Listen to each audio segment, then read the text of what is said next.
भारत खंडे 9 में एक बार पुनः मैं आप सभी का स्वागत करता हूं। साथियों, आज का विषय है शादी विवाह।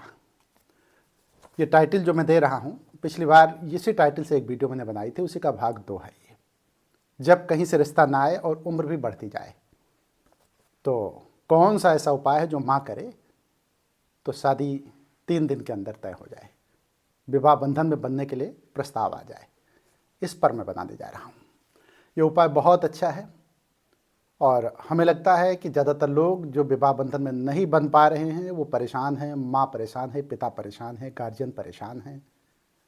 तो इस उपाय को एक बार देखें। ये बहुत महत्वपूर्ण उपाय है और इस उपाय से बहुतों को विवाह बंधन में बंधते देखा गया है। जिन जिन लोगों को मैंने ये उपाय बताया है वो विवाह बंधन में बंधे हैं और निश्चित तौर पर सफलता उनको मिली है, लेकिन मन से इस उपाय को करना है। सशंकित मन से बिल्कुल नहीं करना है। क्या करना है? देखिए, सबसे पहले मैं आपको बता दूं कि कैसे इस उपाय को किया जाएगा, कौन कर सकता है और किस विधि से किया जाएगा। तो ये सिर्फ उपाय जो मैं बताने जा रहा हूं, माँ को करना है। और माँ यदि ना करे तो लड़का लड़की स्वयं इस उपाय को कर सकता है। पहले माँ यदि उपाय करती है तो लड़का लड़की उपाय करते हैं तो घर के मंदिर में ही ये उपाय करना है। आपके घर में मंदिर है, उस मंदिर में बैठ करके इस उपाय को करना है। किस दिन करना है? ये करना है या तो पूर्णिमा के दिन या फिर एकादशी के दिन या फिर सोमवार जब शुक्ल पक्ष का हो। कृष्ण पक्ष के सोमवार में नहीं करना है। 3 तिथियां मैंने बताई, 1 पूर्णिमा, 2 एकादशी, 3 शुक्ल पक्ष का सोमवार हो। ठीक है? कितने बजे करना है ये भी जान लें। 7 बजे शाम से 9 बजे रात तक करना है। 9 बजे के बाद ये क्रिया बिल्कुल ना करें, उपाय बिल्कुल ना करें, वो फलीभूत नहीं होगी। इसलिए 7 बजे शाम से आप क्रिया शुरू कर सकते हैं, रेमेडी शुरू कर सकते हैं और उसके साथ साथ 9 बजे तक आप करें। यदि माँ करती है तो कभी कभी ऐसा देखा गया है कि बेटा और बेटी कहीं सर्विस में है बाहर, तो माँ अगर अपनी बेटी के लिए कर रही है या फिर बेटे के लिए माँ कर रही है और बेटा बेटी दोनों बाहर हैं, जिसके लिए भी कर रही है, तो उसकी एक फ़ोटो की ज़रूरत पड़ेगी इस उपाय को करने के लिए। तो पहले से एक फ़ोटो रख लें अपने पास। करना क्या है? मंदिर में आपको बैठना है। मंदिर घर के बाहर का मंदिर नहीं, आपके घर के अंदर जो मंदिर है उसी मंदिर में आपको बैठना है और मंदिर में बैठ करके सबसे पहले आप दीप प्रज्वलित करेंगे। देखिए, जब दीप प्रज्वलित हो जाए तो उस समय जो है मन में आप आंखें बंद कर लेंगी। क्रिया शुरू है, उपाय शुरू है, ध्यान से सुनिएगा। आपको अपने मंदिर में बैठ करके दीप प्रज्वलित करना है और दीप प्रज्वलित करने के बाद अपनी आंखों को बंद कर लेना है। कम से कम 1 मिनट तक आप गहरी सांस लेंगी। जो सांस है उसको खींचेंगे, गहरी गहरी सांस लेंगी और 1 मिनट बाद आप आंखें खोल देंगी। मतलब आंखें बंद करके 1 मिनट तक गहरी सांस लेना है, उसके बाद आंखें खोल देना है। आंखें खोलने के बाद जो है उस समय जब आप आंखें खोलेंगी तो मन में विवाह की इच्छा स्पष्ट तौर पर प्रकट होनी चाहिए। माँ कर रही है तो अपने बेटे के लिए कर रही है तो बेटे के लिए, बेटी के लिए कर रही है तो बेटी के लिए। और अगर लड़का लड़की स्वयं कर रहे हैं तो भी यही क्रिया करेंगे। वो 1 मिनट तक आंखें अपनी बंद करके गहरी सांस लेंगे, उसके बाद जो है आंखें खोलेंगे और अपने मन के पटल पर अपनी जो इच्छा है उसको प्रकट करेंगे, मन के ऊपरी पटल पर। ठीक है? यहाँ तक बात समझ में आ गई। अब एक काला धागा लेंगे। मूलतः ये काले धागे का उपाय है और काले धागे का उपाय बहुत बेहतरीन उपाय है। ऐसा उपाय मैं बताने जा रहा हूँ कि शायद इस उपाय के बाद आपको दूसरे उपाय को करने की ज़रूरत ना पड़े। निश्चित तौर पर आप विवाह बंधन में बन जाएंगे। चाहे जितनी विघ्न बाधा दिक्कत होगी, हर बाधा को ये काला धागा काट देगा, खत्म कर देगा। और निश्चित तौर पर मैं बता रहा हूँ कि ये धागा आपके जीवन को ऊपर की तरफ ले जाएगा। विवाह बंधन में बंधने के बाद आप धन धान्य वैभव से परिपूर्ण हो जाएंगे और आपके लिए योग्य वर मिलेगा, जिससे आपकी चाहत होगी वो मिलेगा और जो आपके नज़दीक आने वाला होगा, जिस बाधा की वजह से वो रुक रहा है, वो आ जाएगा। बाधा टल जाएगी, दिक्कतें खत्म हो जाएंगी, व्यवधान खत्म हो जाएगा, निश्चित तौर पर खत्म हो जाएगा। बहुत मजबूत उपाय मैं आपको बता रहा हूँ। शायद इतना मजबूत उपाय अभी आपको पता नहीं चला होगा कहीं से भी नहीं पता चला होगा, तो इस उपाय को आप जरूर देखें। एक काला धागा ले लें और काला धागा लेने के बाद काले धागे को 7 गांठ देना है। कितनी गांठ? 7 गांठ। काला धागा इतना बड़ा हो कि 7 गांठ बन जाए, ध्यान ये रहे। और काले धागे को 7 गांठ देते समय प्रत्येक गांठ में, हर गांठ पे जब आप एक गांठ दे रहे होंगे तो महादेव से प्रार्थना करेंगे। एक गांठ जब दें तो महादेव से प्रार्थना करें, दूसरी, तीसरी, चौथी, मतलब जितनी गांठें आप देंगे उतनी देर आप महादेव से प्रार्थना करेंगे। 7 बार आपको प्रार्थना करना है। माँ अगर इस उपाय को कर रही है तो माँ की प्रार्थना दूसरी होगी। लड़का लड़की अगर कर रही है तो उसकी प्रार्थना दूसरी होगी।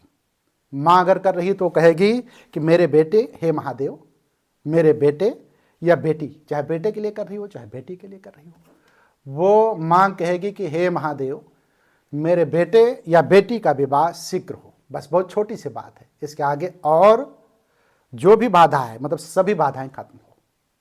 तो इसको छोटे लाइन में अगर आप बोलेंगे तो ये कहेंगे कि हे महादेव, मेरे बेटे बेटी का विवाह शीघ्र हो, सभी बाधाएं खत्म हो।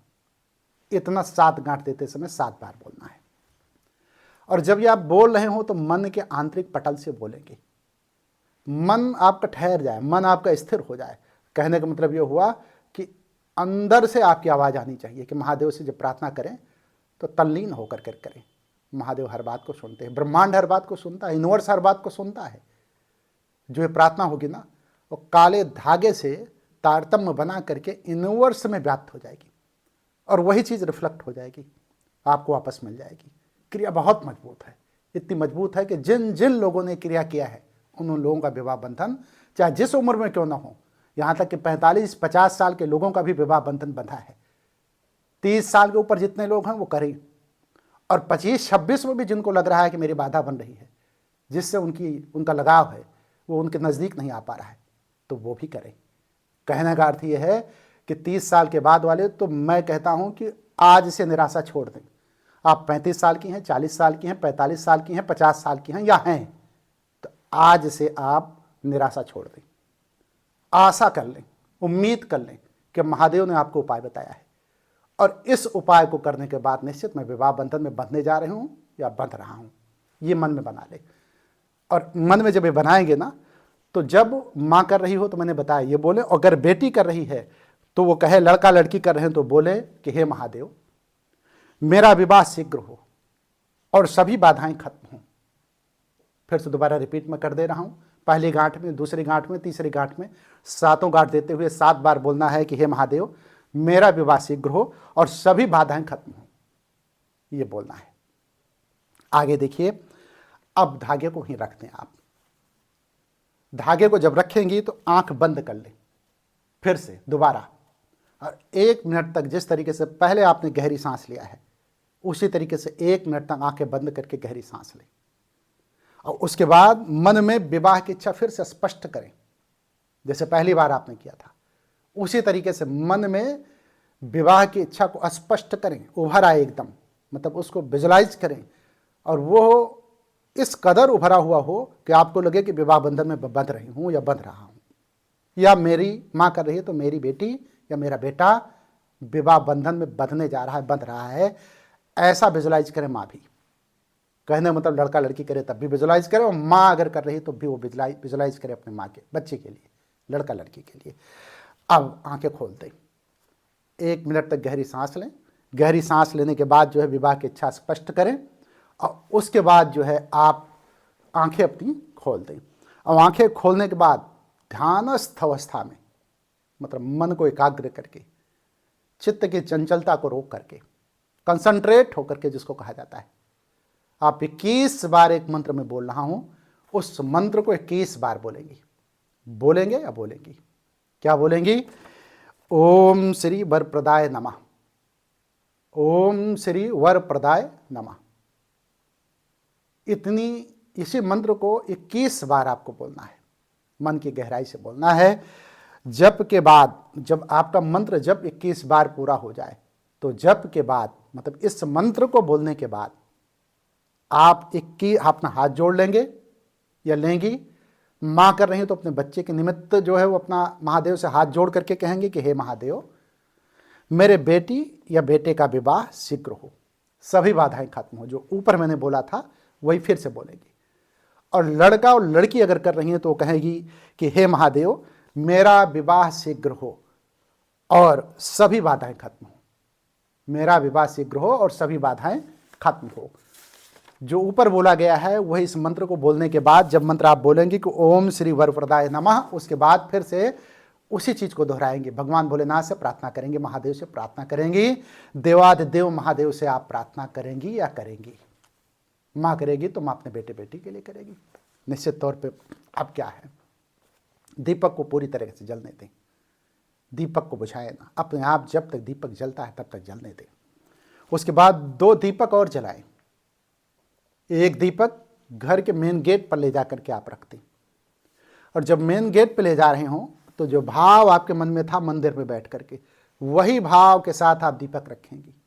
माँ रख रही तो माँ, लड़का रख रहा है या लड़की रख रही तो लड़का लड़की, कि मैं शीघ्र विवाह बंधन में बंधने जा रही हूँ, बंध रही हूँ। तो ये भाव आपके मन में होना चाहिए, सभी बाधाएं खत्म हो, ये भाव भी होना चाहिए।